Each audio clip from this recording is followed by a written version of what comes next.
Hey friends, welcome back for another video. Today I want to discuss a few of the Genshin Impact theories I've seen going around the community, because I find them interesting.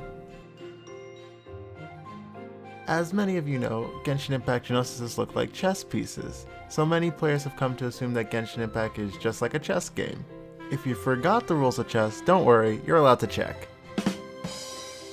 Similar to an anime called No Game No Life, which has no second season sadly, where the end game goal is just to collect all the chess pieces and the winner gets to challenge the god of that universe, or in this case for Genshin, the unknown god, it is assumed that the person who collects all the Genosises like Signora is doing will be able to ascend to Celestia and challenge the gods of the Genshin universe. What's kind of crazy is that if you do line up all the 8 chess pieces on a row like you would any normal game of chess, with the loading screen of Genshin Impact's elements, you'll notice that all the elements so far line up with a chess piece, and the 2 that we know so far, being Anemo the queen and Geo the rook, both align with their element, which means that it's possible to guess every future piece on the board, and this will especially hold true if Electro ends up being the king by the end of Inazuma. The only thing though that you should keep in mind is that there are actually 8 chess pieces in chess, and only 7 Genosises that we know of, meaning that there could be a hidden 8th element that we discover later in game. Honestly, maybe it has something to do with Khaenri'ah, because just like with the official Teyvat storyline, which has 7 nations of Teyvat, and then they show a hidden nation of Khaenri'ah being the last place that we go to, it's possible that we will get a hidden Genosis at the end as well. You know, maybe Dainsleif will be the new element, seeing as he's already shown off different powers than the rest of the cast. For example, being able to force choke the Abyss Herald when we reunited with our sibling for the first time. It could even be that Delusions itself, having existed probably just as long as Visions, play a role into it as well. Now, in the case of the Traveler, they're not from Teyvat, which means that the rules don't necessarily apply to them, like in the case of the Vision Hunt Decree fight with Bale, but most people think that the Traveler or Vision holders hold the place of pawns, because in the game of chess, any pawn that reaches the end of the board can trade for any piece that they want. In this case, Vision wielders can ascend to Celestia. Final thoughts on this theory is that I think it would be cool if at the end of our journey's end, at the end of the chessboard, we gotta fight our sibling, Dainsleif, the unknown god, and all the 7 Archons at the same time. But that's just me. So the next theory I wanted to talk about is about Lost Signora being the Crimson Witch of Flames. Now I'm sure a lot of you who have been playing this game for a long time are like, wait, isn't that the artifact set I run on all my Pyro characters? And yep, that is the case. Believe it or not, every artifact set has lore behind it. I just don't think most players care to read any of it. Anyway, this theory is about Lost Signora being the Crimson Witch of Flames, comes from both the Crimson Witch artifact set lore and more so the Pale Flame set. You could say one does not simply let it go in the case of this story. About 500 years ago, a crisis took place in the world of Teyvat, which involved the Abyss versus Mondstadt. A man by the name of Ronstam, who by the way is the Crimson Witch's lover, and his friend led the fight against the Abyss. During this time, the young Crimson Witch was studying in Sumeru.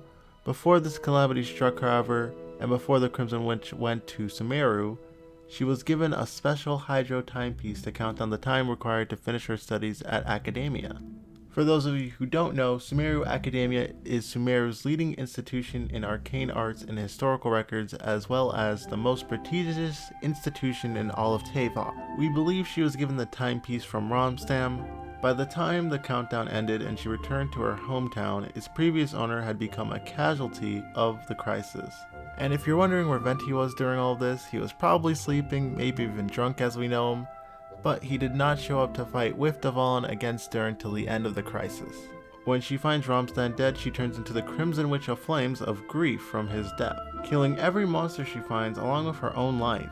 She ends up being found by the first ever Fatuis, who recruit her and offer to save her from dying. To quote the Pale Flame set, specifically Stainless Bloom, "I understand. Then let glacial ice take the place of my erased past and extinguish these undying flames." This, and the fact that she's rumored to be the next world boss of the next patch, makes people believe that she is in fact the Crimson Witch of Flames. Also, fun fact, remember when we saw Venti and Signora meet for the first time? She calls him Resident Rodent. Note in the original Chinese text it's slightly different. She calls him the rodent is finally at home, implying she blames him for Ronstam's death, because he was AFK. Venti then replies, "Resident Rodent beats invasive vermin." Intentionally or not, Venti basically gave her a massive middle finger. I don't even know who you are at the moment. By calling La Signora invasive vermin, Venti basically rejects La Signora as a person from Mondstadt and doesn't recognize his own part in Rondstam's death either. This one to me is very questionable, and it's about there being 2 Electro Archons, so I'm gonna just debunk this one unlike the other 2, but I'll also give my reasons why people think it's possible. Starting off with why people think there are 2 Electro Archons. The first reason people think there are 2 Archons is because Yae Miko looks like the 100-eye statue where all the visions are being placed at first glance. The second reason is because Moraxer Zhongli called her an old friend, and that's basically it. For the first one, the statue doesn't look like either of them actually. The statue looks like a young girl and not a mature adult lady like Yae does.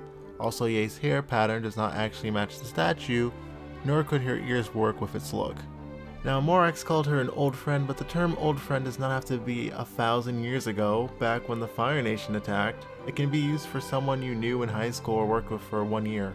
To further this point across, Yae is younger than the Electro Archon. In the book New Chronicles of the Six Kitsune, the author meets Yae at a restaurant and thinks it's her old friend while drunk. Yae responds, "You're drunk, I wasn't even born yet," when she left. Which means that Yae is younger than Kitsune and was born after she died.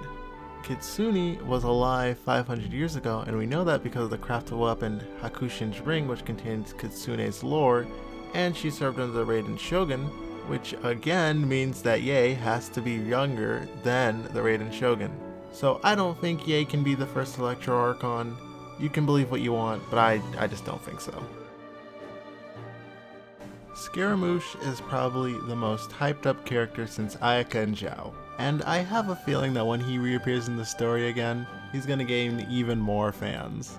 But anyway, a rather small theory about him is that he is the person mentioned on the Surpassing Cup, which is another Pale Flame artifact. I guess you could say MiHoYo just loves putting in hints and lore into everything they do for us.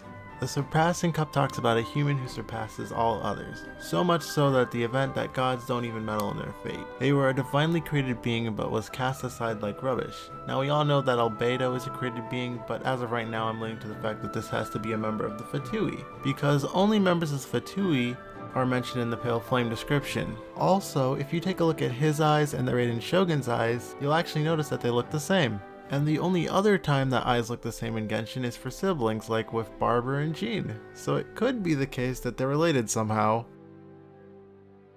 So that's just a few of the Genshin Impact theories going around the Genshin community right now. Trust me, there's a ton more that will probably blow your socks off. I just thought it might be fun to share a few of them with you guys in case you've never heard of them and or find Genshin lore interesting. If you did enjoy this video, make sure to leave a like and share it with your friends. And as well, comment down below a theory you have, as well as subscribe to help me out and put a smile on my face for the day. Anyways, I hope you enjoyed this video, and I'll catch you on the next one.